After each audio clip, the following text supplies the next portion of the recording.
This is the Concealed Carry Podcast, Season 8, Episode 9. And welcome to the Concealed Carry Podcast, part of the concealedcarry.com network, brought to you by Mountain Man Medical. Today is Wednesday, March 29th, 2023, as of the recording of this episode, and I am your host, Riley Bowman. And I'm joined today by co-hosts and producer and company president and all the above, my awesome friends in this wonderful endeavor. Now we've been doing officially for a long time, 7 years plus now. That's Welcome, great. Jacob Paulsen, Matthew Maruster. Hello, hello. I'm here. You'd think after doing it for 7 years, we'd have the technology stuff figured out, but it continues to give us fits as we laughed through Jacob's struggles the last 20 minutes so that he could actually join us for this episode. Super fun. Yeah, just love that stuff. And we wanted him to be able to join us because he is a special part of what we're going to discuss here today. And we'll mention what that is here in a little bit. We're going to be discussing Firearms and Freedoms, which actually is a title taken from a docuseries that Jacob is featured in. We're going to discuss that and a bunch of other things. But first, today's episode is sponsored and brought to you by CCW Safe, which is our choice for self-defense coverage, defensive coverage. By that meaning, if you're involved in a critical incident, CCW Safe is who you want to have backing you up, and they will help provide legal representation for you to guide you through that process. Even if it's as simple as, you had to draw your gun and it was completely justified, and you're going to end up walking away and going home to sleep in your bed that night, great. You still want to place a call and get them involved right away, and they will help you through and navigate that process. Even if it's something that you get involved in and you end up getting cuffs placed on your wrists and you end up in a trial down the road, of course you'd want to have CCW Safe involved. They are the guys that back me up, that back Jacob up, that back up our team, and we're honored to be partnered with them, and we appreciate their sponsorship of the podcast. Please take advantage of our discount code available to podcast members. CC Pod. Is it still CC Podcast, Jacob? Yeah, it hasn't changed. I know we had a little bit of there. In folks, if you tried it a week or 3 or 4 ago and it didn't work, we got that sorted out. So CC Podcast save you 10% off of a CCW Safe membership. So please consider joining today. And then coincidentally, they happen to be our presenting sponsor of the 2023 Guardian Conference in Oklahoma City in September of this year, September 15th to the 17th. We'll be doing our third annual Guardian Conference, which we're thrilled about. And it's going to be a great time. Great list of instructors. Still finalizing a couple things, but for the most part, if you go to the website, you'll see about 85% of the lineup on the website right now. GuardianConference.com. CCW Safe is the presenting sponsor. But guys, you want to get signed up. Okay, get signed up right away. We still have early bird pricing in effect. For Guardian Nation members, we still have super early bird pricing in effect, but that is going away very, very soon. Very soon. Like within days. So please, if you're on the fence about signing up and what both for Guardian Nation or just for the conference, do that now. You can go to GuardianConference.com and get signed up today. 3 days of rubbing shoulders with awesome people, learning from some of the world's best instructors. We don't bring them unless they meet our high standard of quality of care and instruction. These are some of the best people out there you'll find that you can train with. And if you read any of our reviews from people who have attended in the past, you'd see that they would agree. So, GuardianConference.com. Please get signed up today. Hope to see you there. Looking forward to it. So that's our sponsors of today's episode. We will mention another link that you'll want to check out that's related to this docuseries that we're going to discuss. Jacob, I'm going to throw it to you. Dude, you're the guy that, for whatever reason, I think it's because you have a face made for the video camera. When we were at the USCCA Expo last fall, you were invited to sit down for an interview with this company that was putting together this docuseries, a 9-episode documentary on firearms, the Second Amendment, and our freedoms. And it is being released shortly. So anyway, tossing it to you. Where do you want to go, and what do you want to tell us about all of this? Yeah, I think let's just get the formal stuff out of the way real quick. So the docuseries that may at some level play as the core of our kind of conversation today is called Firearms and Freedom. It will start airing. Episode 1 will go live on April 11th. So you have a couple of weeks, but the reason we're talking about it now is because you need to understand that if you opt in before the first episode goes live, two things will happen. One, you'll get notified every time each episode goes live, and two, you will be able to watch each episode for free. So the way this company does is they kind of if you're following along, you get free access for until kind of all of them have been released, and then there might be I think they do like a weekend long replay where everybody can watch it for a weekend, and then they start charging money to watch it. So if you're not already signed in or opted in, whatever the word is, do that right away. It doesn't so this is the free time is the point. Like if you're listening to this and it's not yet April 11th or 12th ish, you should go take action. And the short link we've set up for you guys is concealedcarry.com/FF for Firearms and Freedoms, right? So just FF. So go get opted in so that you can get notified when each episode goes live, one episode each day for 9 days. That way you can watch it for free. We're just trying to give it as many people the possibility of watching this without paying for it as we can. And it's worth noting that also planning this out and thinking, who else do I want to have watch this with me? We tend to live in an echo chamber in all of the arenas and communities that we're part of. The firearm industry is no different. So, do you have family members? Do you have children? Do you have neighbors? Like, hey, let's watch this thing together. If you love freedom, then we should watch this because it's going to discuss the role that firearms play in that. So anyway, that's the formal thing to kind of get that out of the way. It's an interesting operation because, and we might talk more about some of the specifics in the docuseries, though none of the three of us have seen it all the way through. We've seen a lot of teasers and clips. I've seen the first episode. And at this point, I've seen most. I remember what I said when I was interviewed for it. So there you go. There's the formal stuff kind of out of the way. But I think it's an important thing because there's no doubt that right now in America, the narrative is controlled. It's controlled by two things. One is the media, and the media is by and large not pro-gun. Very least, what we can say is that the national level media, regardless of pro-gun or not, is biased and insane, like just completely ridiculous. Like whichever side it's on, it's so horribly biased and bad that you can't trust it. But the majority of that media is anti-gun, and so the narrative that's controlled there is very, very bad, very poor.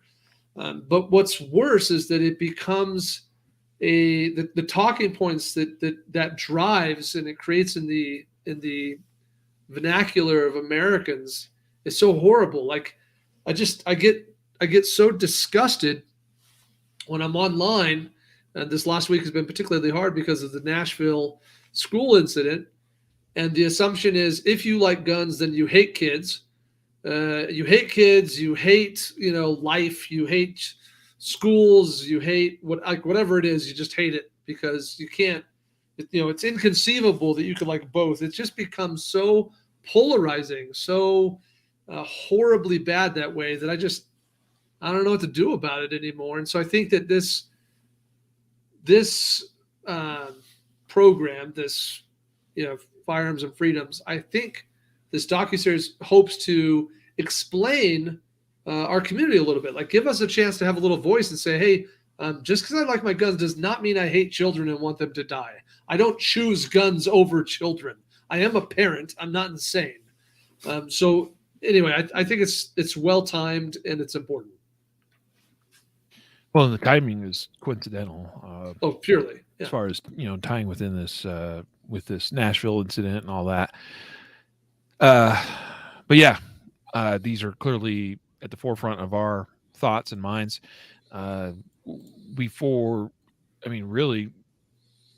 Even for the last couple of months, there's been a lot of talk in Colorado here, where Jacob and I live, about legislative bills that were proposed and are going through committees and are going forward and looking like there's a high probability that several of them are going to get passed for increased gun rights restrictions here in the state of Colorado. So it's this is the world we're in. We've in the last year we've had some very favorable rulings from the Supreme Court of the United States as far as upholding the Second Amendment and our freedoms with respect to guns. But yet this is where we find ourselves, is in this great debate, and in a world where even with those, like the Bruin decision, for instance, which calls into question all kinds of things potentially from a gun rights perspective or gun rights restriction perspective, but yet you've got lawmakers willing to roll the dice and see, hey, what can we get through? What can we get by? We're going to try to, take everything that we can.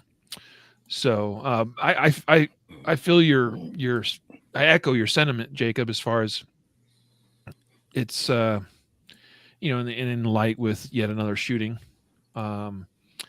Nobody likes seeing those things happen or occur. We don't like it. What do you do about it? Right? Yeah. That's where the rubber meets the road, right? And in fact, I was a little bit terrified because if you go to that link we mentioned, the concealedcarry.com/FF, there's kind of this like trailer for the docuseries. And, my interview with those guys lasted, I don't know, 45 minutes or something, quite a bit. And the clip that they got of me for the trailer is like some semi out of context, but it says something about how we need to be proposing legislation that can end the violence. And I think that the biggest answer I have, and I talk to my kids about this all the time, is that we have to be willing to have conversations. We have to be willing to have respectful discourse.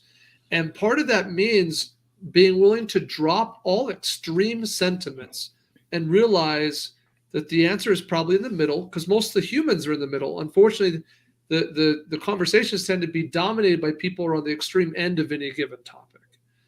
And most of us are not on the extreme end of any given topic. We're in the middle.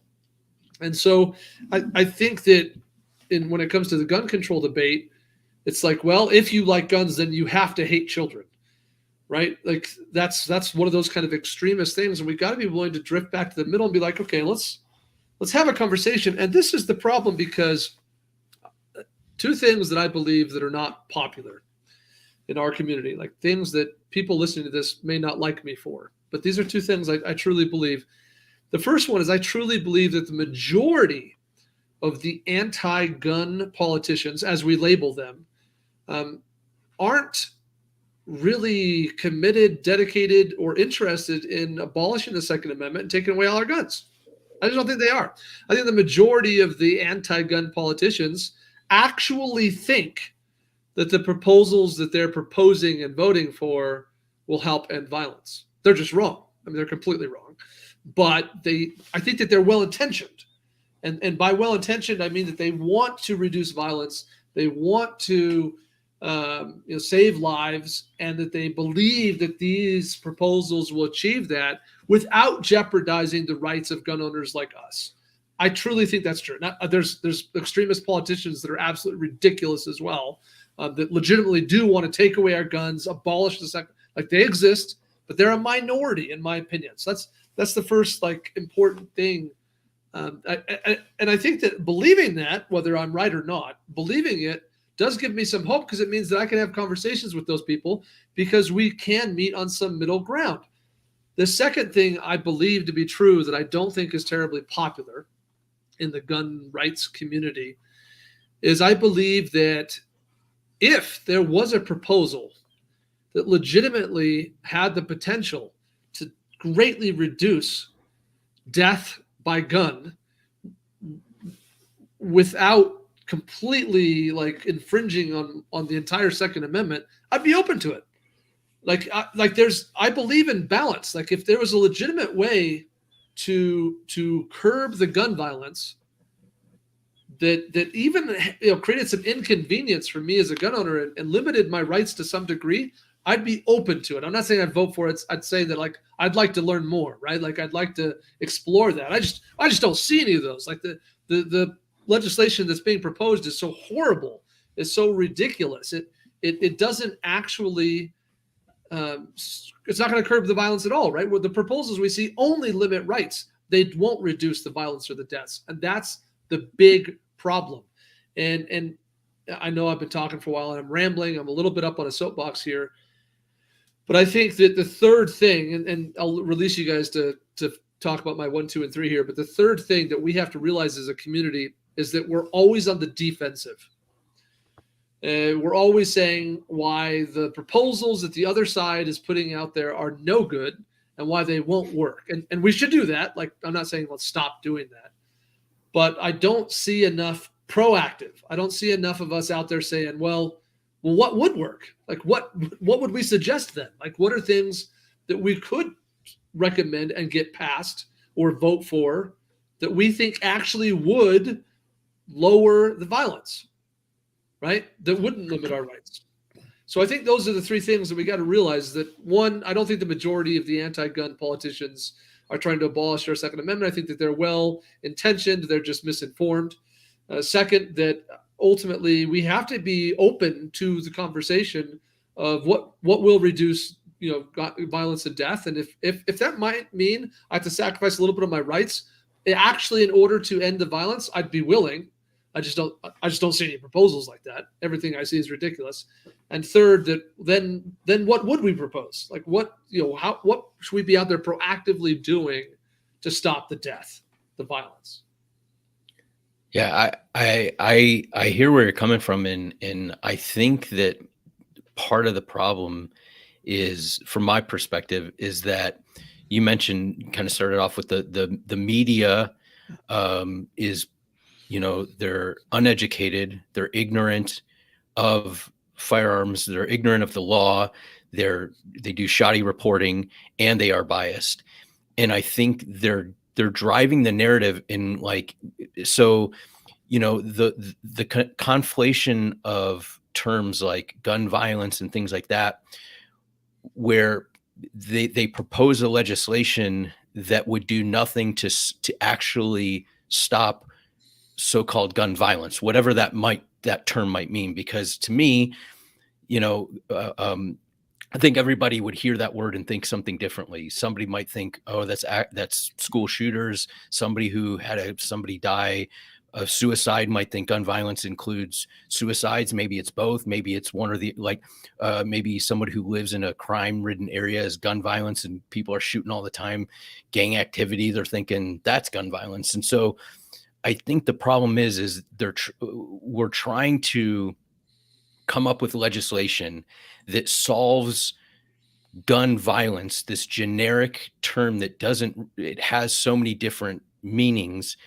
And, so I think my solution, or somebody would say, well, what do you propose if you're shooting down all these legislative ideas?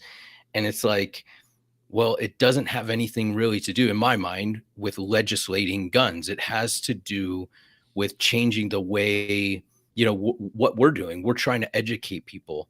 Instead of shutting down posts on YouTube and Facebook and all these things for the ability to educate people on safe gun handling, legal aspects of gun ownership and self-defense, they get, throttled or shut down, or I know you guys, I have students that have come through and said, I'd rather not share the fact that I'm taking a class with my employer because it's not looked upon as, they're not very gun friendly. It's like, you're doing what you're supposed to be doing. You're being responsible. We're teaching you how to store guns so your kids don't get access to it. This is all ways that you stop gun violence. Plus, we stop, we talk about mental health. Even separated from guns, it's and so like my solution is like, let's look at the core problems of why people are doing evil things with guns, rather than how can we ban this gun or this trigger or that bump stock or whatever modification. Like, and I think that's where we come to an impasse. Like, we just don't see the root problem. They see the root problem as the gun and the people that own guns, and we see the problem as it's not the gun, it's society, it's depression, it's evil, it's anger, it's all these other things. So I don't know, that's just my perspective. So to address some of you guys' comments, and especially Jacob's, since he brought up 3 kind of main points, I think there's a couple of problems here. Number one is that, like you talked about the middle of the country, Jacob. One of the problems is what the middle represents has changed and has been pushed in a big way by certain agendas, and to where what should be the middle, which in my opinion is a populace that appreciates the Second Amendment, that really should be the middle. And it's being pushed more and more to where it's more of it's getting further to the right, and further away from being that's what, and the statistics show that, as far as in terms of, just the percentage of people that own guns or carry guns or hunt or whatever. Okay. Although in recent years there's been some trends, we know that in 2020 we had a huge influx of new gun owners. I don't know how much that moved the needle, in terms of percentages, but but it was significant.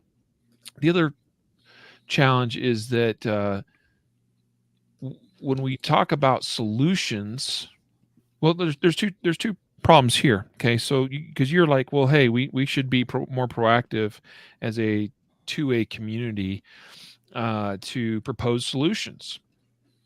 The challenge there is, and why we're constantly on the defensive, is that for most of us, we want to just maintain like the Second Amendment.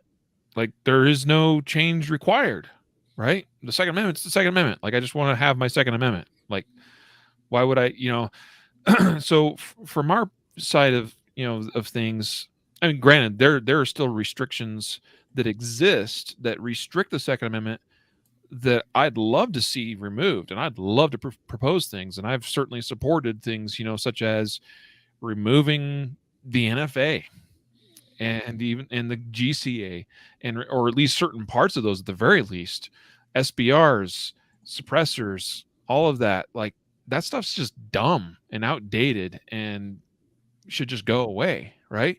But that's a non-starter.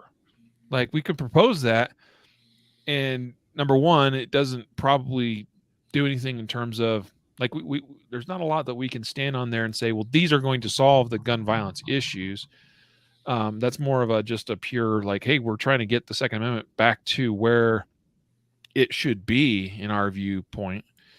The other challenge here is that things that might actually have a chance at working in certainly minimizing the damage from acts of violence committed in places like schools are non-starters.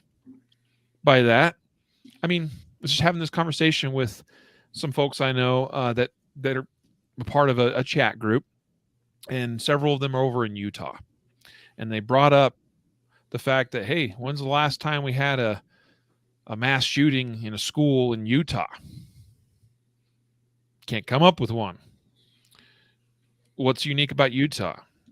Well, anybody that has a permit can carry on a public school campus, K through 12, university, doesn't matter. If it's a public campus and you have a permit,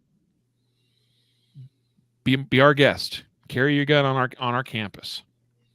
That's remarkable.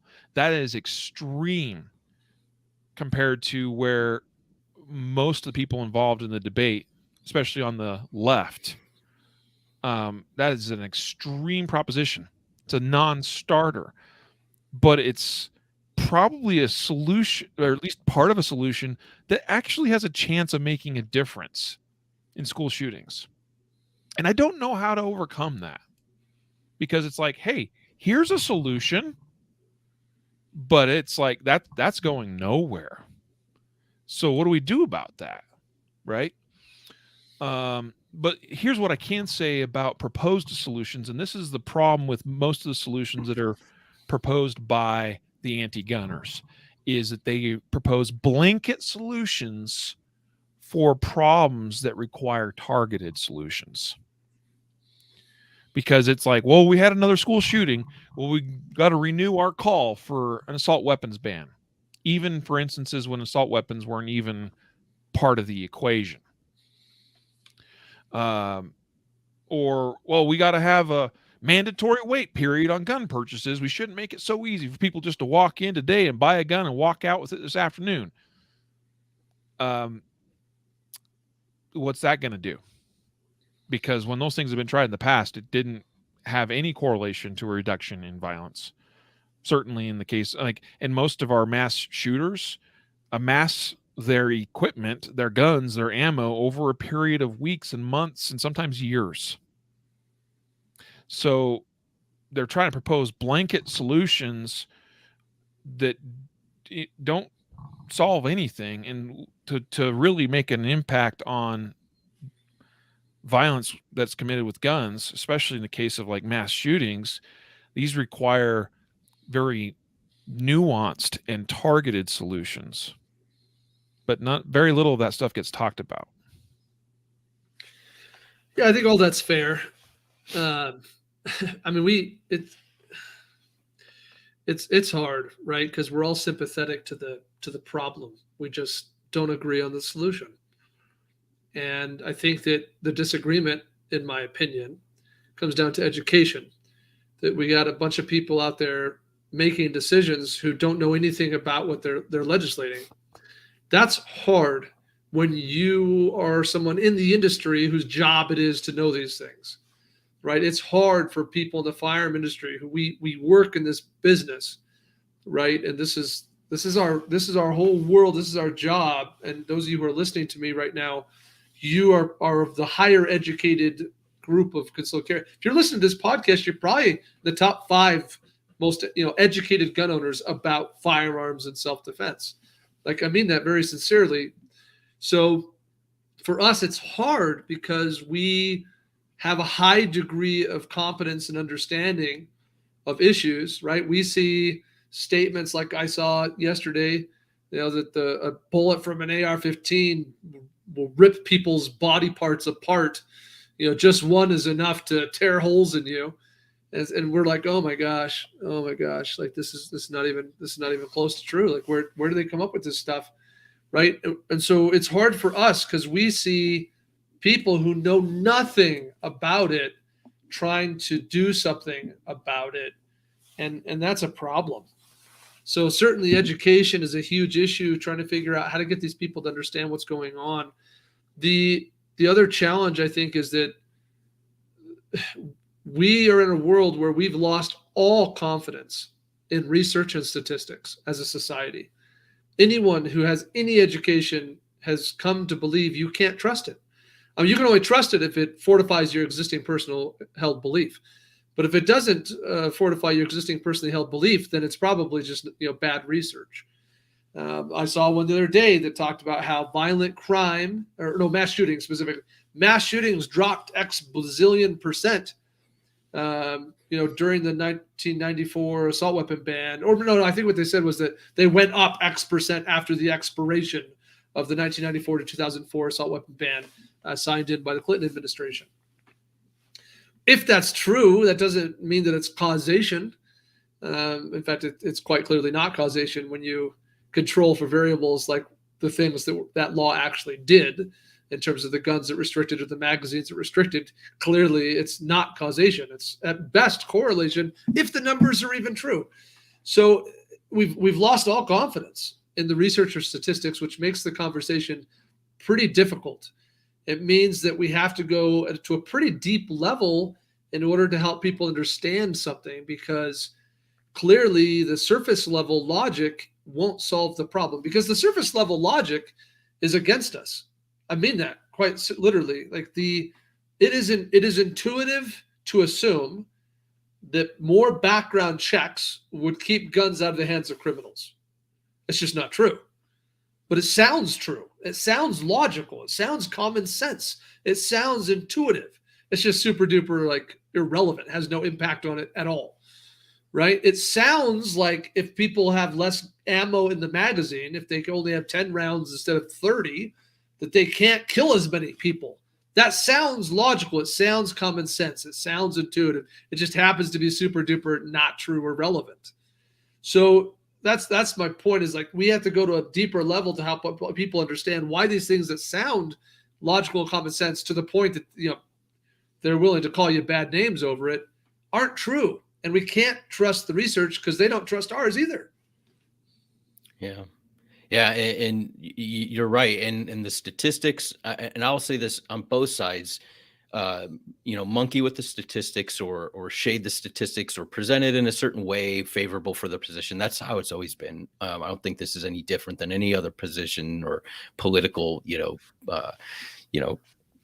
inflection point or whatever. But I think that what we're up against is I don't think our industry does a good messaging job. I mean, look, the NRA is not a great spokesman for.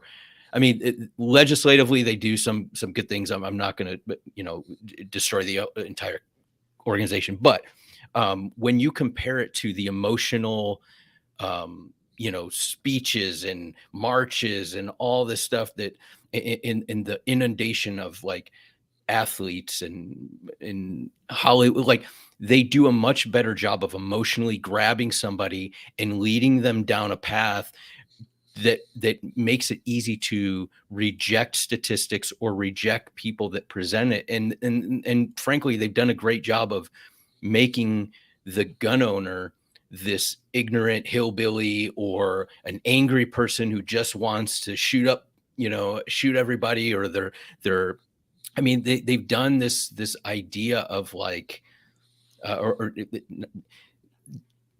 we don't do a good job of disproving those things or presenting a reasonable counter to those things. Is a lot of times it resorts to like, from my cold dead hands, or Second Amendment is my permit. And it's like, I get it, like, but we need to do better in explaining these things. And certain people aren't going to, you could explain it to them greatly and they'll reject it. But we certainly don't change minds when, we don't have a good argument or logical argument. It's very difficult because we're presenting facts and somebody has feelings, and feelings we know in society is all that matters now. It's whatever you feel, that's all that matters. Reality is not important. So it's a tough win. Well, and there's some great comments coming in here from Clover Tack on YouTube. In fact, I'll throw these up here. If we want to play on the field of emotion, like say Mom's Demand, I think that is fine, but we got to use the organizations we have that can do that, like the Women of DC Project. Promote them, which is a great suggestion. Of course, I absolutely value and appreciate the work that DC Project does. But before Clover Tack even typed that in, I was listening to you guys and your thoughts and thinking about here's another challenge, right? Is that a lot of the argumentation on the other side of this issue is that of an emotional argument, and emotions are powerful and stories are powerful, and like that tends to connect with more people, and that's the stuff that your less educated people on the issues that's more likely to connect with them, is the emotional side of the argument and the stories that are told, right? And so on our side, a lot of times we're like, well, look, here's the statistics. or here's where your statistics are wrong, or here's where your argument is. Like, we're trying to take this logical, fact-based approach, which personally I think is the right approach. Like, that's the superior method, is to, what does the data show, and then how do we interpret that data, and then what do we get out of that, and there, that informs our actions or our decisions moving forward. Because I think the best decisions, especially for a community, for a nation, are ones that are going to be non-emotionally based, right? That are more fact-based. But that's the problem, is that we're going up against very powerful organizations that are very good at appealing to the emotions, the emotional side of people. So how do we, I mean, a couple of options here. Do we get involved in the emotional argument as well? Or how do we reach those that are on the emotional side of the issue and bring it back around to more of a logical or fact-based one? How do we have those actual discussions about what reality is, and what do we do about the problems that we are faced with? Yeah, I guess I have a couple of thoughts along those lines. This docuseries, the parts I've seen of it so far, actually, I think one of the things they've done well is give a voice to people that otherwise don't normally have a voice. For example, probably the big celebrity on this docuseries is JP Sears. JP Sears, for those who don't follow him, is an online personality / professional comedian. Yeah, he travels and does comedy shows, and he's got a big online following. Awaken with JP. Yeah, great. I mean, seems funny to me. I've never met the guy, but he seems hilarious. And he's traditionally was very, liberal leaning. I think still probably has some views that some would consider liberal, but he's definitely flip-flopped on the gun thing. He's made that very clear. He's very pro-gun now, whereas previously he was not, right? And so giving a voice to people like that, giving that person an opportunity to tell their story matters. So this docuseries is a good thing for that reason, because it gives voice to people that might otherwise not have it, right? To a larger audience than might otherwise normally hear them in their echo chamber. So I think that's an important thing. I think there's other things, and I honestly believe that hearts are one at a time. I think we change people's minds and hearts on an individual, one-on-one basis, not by tweeting some ridiculous extremist thing or by holding rallies. I legitimately, I'm not necessarily saying, oh, that's bad either, because we don't want to be drowned out. Like, to some degree, we have to match the other voice in some ways. Like, we have to be willing to go to battle. But I truly believe that all hearts are one on a one-on-one basis, right? It's when we have a personal conversation with somebody, and we talk to them and we explain our viewpoints, and we hear their view, like we listen to them, and we really listen to understand, and we hear what they have to say, and we have a conversation. That's where change happens. And that's not sexy, that's not glamorous, that's not something that NRA or Gun Owners of America can go run with terribly well. But I truly believe it's a one-on-one thing. I think that we change people's hearts and minds one at a time. And I think that we're doing that pretty well right now. I think if we look at the last decade, based on the survey data, the polling, the election results, based on any number of things, I think we're doing a pretty good job based on the number of new gun owners. I think we have seen a lot of change. I think we've seen more people shift toward being pro-gun than anti. So I think there are good things happening. I think that this is going to be a really interesting upcoming election next year, because the 2020 election had nothing to do with guns. And it's been a long time since we saw a presidential election during which guns were a non-issue. And the 2020 election was the closest thing in my living adult memory to guns being a non-issue, a non-talking point during a presidential election. Well, that ain't going to be the case in 2024. Guns are going to be a talking point. So anyway, I guess those are two thoughts for me, is that we need to figure out how to give a voice to the people who have a good thing to say. This docuseries does a good job of that. And second, we win hearts one at a time, and each of us has got to go out and win a heart. Yeah. And that's easier said than done, frankly. One, it's hard to sometimes find yourself in the right setting, in the right environment, where you can actually have a productive heart-to-heart conversation.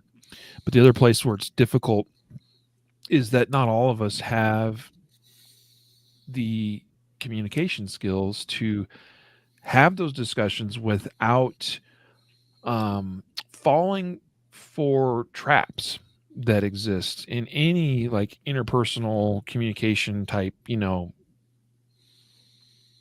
discussion, if you will, where if you have two people on opposite sides of an issue, it's so easy to get baited into falling into a trap of, getting emotional about something, or or falling for fallacies, and then just kind of going down these rabbit holes that are non-productive because it's all based around an argumentative fallacy instead of like actually talking about the issue. And so, so it's just a challenge. I mean, like this, you're right that's what we need to do, like all of us in some fashion, is to have productive discussions with people of varying ideologies and beliefs and whatnot. But we got to do a good job of having those discussions, or it won't accomplish what we want it to accomplish. Because like it's not about us winning a debate, and that's one of the biggest challenges that I see when two or more people engage in a discussion or a debate, is it becomes I want to win. Because I don't want to be proven wrong, or I don't want to be the one that's viewed as being wrong. And that's not a good way of having a productive discussion. When you go into something with the idea, like, and that's hard to do because I want to win on the Second Amendment issue. I do. Like, I'm very passionate about what the Second Amendment means to me. So I don't, I want that to be the winning issue. But if I'm talking, I have in mind right now a friend. If I was to call him up right now, it would be a very difficult conversation to have because I know exactly where he's at on the issue of guns. And it would not go very well partly because the timing and the environment for it would not be right.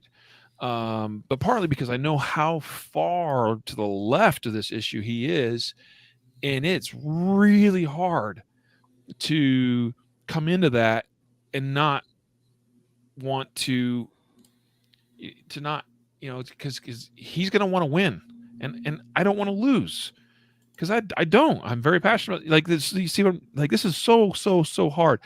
But I'll just share one more. I know you want to jump in, Jacob. One of the conversations I feel like made an impact in somebody's life, back when I was involved in our school district's safety and security kind of revamping, and I got in on this committee, and we spent months working on proposals to submit to our school board for ways to improve safety and security in our district schools, many of which were accepted and many of which were implemented. Like my kids' schools would not have been able to be entered like the school in Nashville was, because those doors and windows in my kids' schools are a lot more difficult to penetrate than that one was. And that's directly related to the work we did several years ago. And I'm proud of that. And I'd like to see more schools do that. Find some of those types of solutions, because they are valuable solutions. But I remember during the course of all of that, and I remember having a conversation with somebody that was tied in at the school district on their kind of security side of the house there. And we were just having we just happened to be walking down a hallway together. And I don't remember how it came up, but I said, are you aware that in Utah, any adult that has a permit can carry on to public K through 12 or university campuses? And he was like, and this is a security professional that works for a school district. He's like, no, I had no idea. Like, he was like shocked. Like, what? Like, that's allowed? And I was like, yeah. When's the last time they had a mass shooting in a school over there? And that was, and just the timing of it was right, and like where we were at in our conversation, and I just threw that at him, and I could tell that he was chewing on that, and I don't know where he ended up with that in the end, but like, you have to look for those opportunities, and I didn't try to force my ideology upon him, but I just dropped it because the timing was right, and I could tell it got those gears in his head spinning. And that's a good, that's progress right there, is getting people to think first and foremost, because most people just get emotional and they don't think. I really should shut up and let Matthew talk. Matthew's the nice person here. He's the polite one of the three. He doesn't interrupt others like me. I'm like jumping right in. I'm super glad you said that about winning the debate, because it shouldn't be about winning the debate. It should be about being human, being honest and vulnerable. I mean, I don't know anyone listening to this. When's the last time you scrolled the Twitter feed for our U.S. president? And I'm not talking about Biden. I mean, any of them. Yeah. Biden, Trump, Obama. Like, you go back as far as Twitter's been around. Like, every single thing that comes out of them. I'm not just talking about Twitter. Every press release, every conference, every soundbite for anybody, anywhere, every debate, every lecture, every town hall meeting, everything that comes out of their mouths is propaganda. All of it. I mean, I've seen things come out of Trump and Biden's mouths that I thought, you might as well take credit for the sun rising every morning. Like, look what my administration's done. I'm like, what did that have to do with you? Nothing. Like, it's all about propaganda. And I think that Americans have better BS radars on them than they've ever had. I think all of us are tired of the constant me, my, I thing. Like the machine that is refusing to be vulnerable, refusing to take accountability. Like, I sometimes feel like the political machine of America is about like my 10-year-old kids were when they were 10. My kids aren't 10 anymore. But basically, like, my 10-year-old kids and politicians of America have got a lot in common. They have no concept for personal accountability. The idea that, like, you can't just blame everybody else when things go wrong. Like, even when other people have some degree of fault, you have to accept that you also could have done things differently and better. It's about looking at yourself and saying, what can I improve? What can I change? Right? And not just casting the blame. It's about admitting when you fail and being vulnerable and saying, I'm not perfect. So when we get into discourse with people, whether it's online or in person, whether it's at the macro or the micro level, I think the biggest thing we have to do is be true. We have to be human. We have to be honest. We have to be transparent. We have to be willing to say, hey, you got a point there. That's valid. Here's why it concerns me. And we have to be willing to sometimes say, like, I don't know, man. Like, I don't know the answer to that. What I think about is this, and this. Like, just straight up honest humanness is the key. For one, it's disarming because people aren't used to it. And two, it actually brings us to a point where we can talk. I am disgusted by some of the tweets. I'm a Twitter guy, in case you didn't notice. I am disgusted by some of the things I've seen being put out online by people in our community since the Nashville shooting. Things that just absolutely I find horrifically disrespectful and horrible, right? I mean, I see more of that crap from anti-gunners, obviously, in this debate. But, yes, this had something to do with gender identity, whatever thing. I don't. That's not my field of expertise. I don't know a lot about it. I just know that as a good human, I should be respectful of all people and their beliefs, because that's how I expect them to treat me.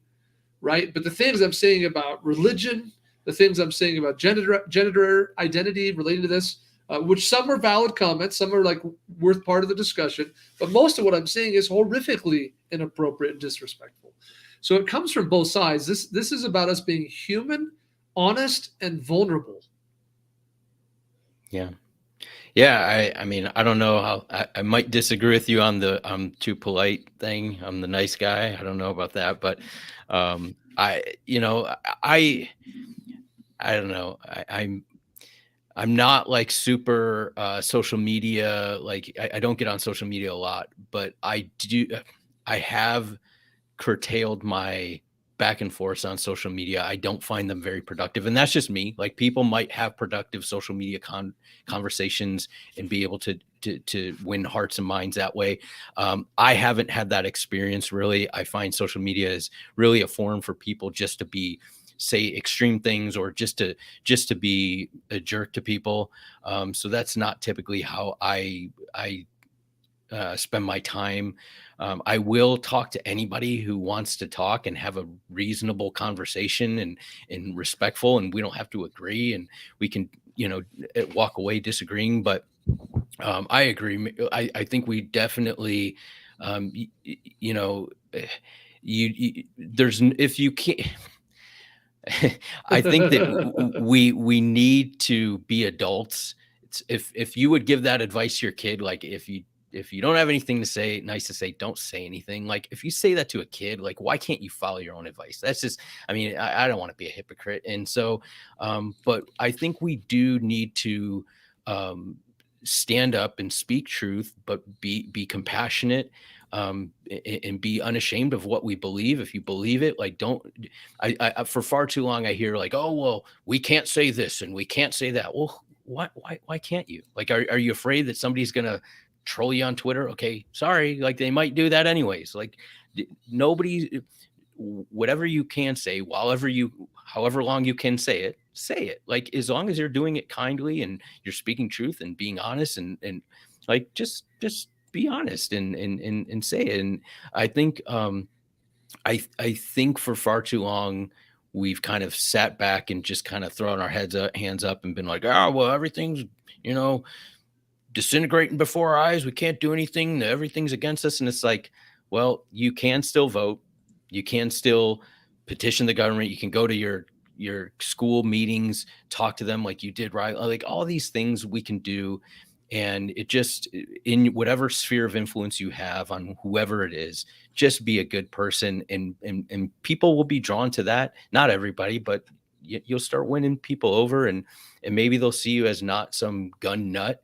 I mean, I don't know how many people think like I'm a gun nut and like, so I don't even I don't even tell people what I do most of the time because they'll, oh, you're a gun nut. And it's like, I don't know. I don't think they mean it mean, but like, I'm not a gun nut, like I'm a dad, man. Like I'm a husband. I'm a friend. Like I'm not a gun nut. Like, but that's, if you own guns, if you do anything gun related, you're a gun nut. And I just think that,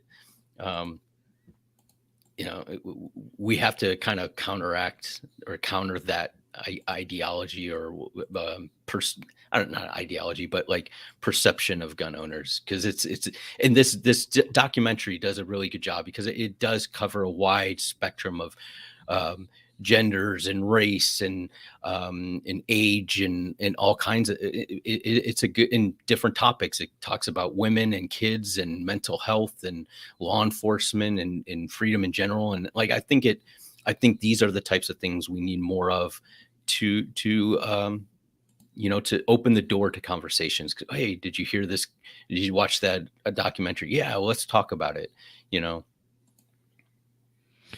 Yeah, real quick, we are kind of coming up on the hour here. Before too long, just to again, kind of what has sparked this discussion here today is that it's about to be released, this new docuseries, 9-episode docuseries that Jacob was interviewed as a part of, and we don't know. Well, maybe you don't know which episode you're in yet, do you?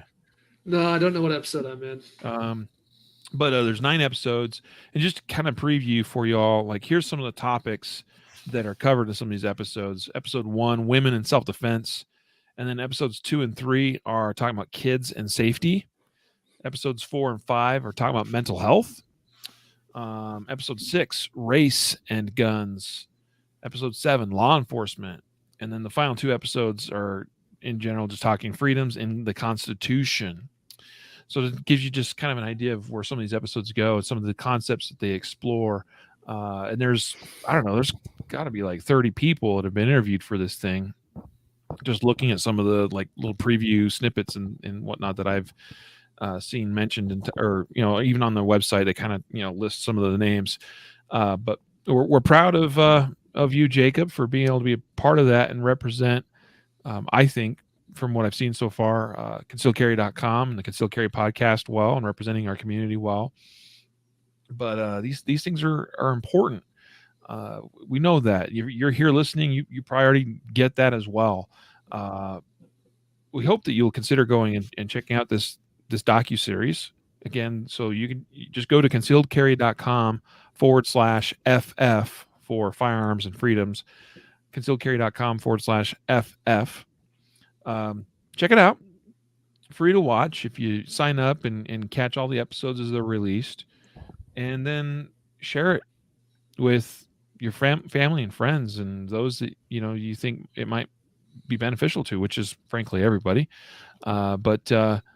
We this is a good opportunity to create those opportunities, or to look for those opportunities to have productive discussions with those in our circles, so that we hopefully can change hearts and minds one person at a time. It's not always easy to do, but it's super important. It's also super important we're involved in the political and governmental processes as well, and not overlooking that. And frankly, talk is cheap. A lot of people, say all kinds of things online, on Twitter, on YouTube, comments, whatever.